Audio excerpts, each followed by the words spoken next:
napanon na si Typhoon Betty. Bahagyang humina itong si Typhoon Betty habang binabaybayin nito ang karagatang silangan ng Batanes at karaniwang alas 4 ng umaga, huli itong namataan ng silangan 3050 km silangan Basco, Batanes. Taglay natin ngayon ang lakas ng hangin na 150 km per hour. Malapit sa sentro ng bugso ng hangin na umabot sa 105 km per hour. At ngayon, araw, inaasahan natin na itong si Bagyong Betty, maging ang southern monsoon ay nagdudulot ng maulap na kalangitan at mga pag-uulan dito sa malaking bahagi ng Northern Luzon, maging sa silangan o kanlurang bahagi ng Southern Luzon, Visayas at Mindanao. At ngayon, nasa ating Lotus Forecast Analysis General Bituin ngayong araw hanggang bukas, si Bagyong Betty ay patuloy na kikilos ng mas pahilaga at ma-expect na maging bagal ng pagkilos nito.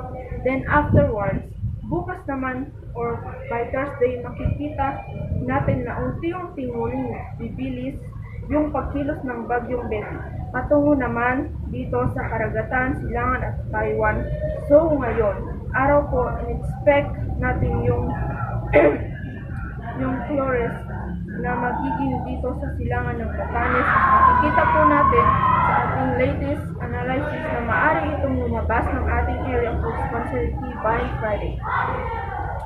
Pero sa susunod na araw, masasabi pa rin kinakailangan maghanda para sa inaasahang pagbukas ng ulan at malakas na hangin na maaaring magdulot ng pagbuga, paggulo ng lupa at ibang maaaring maidulot ng Bagyong Betty. Ang mga tao ay pinapayuhang ihanda ang emergency kit at maghanda na mag-evacuate kapag kinakailangan.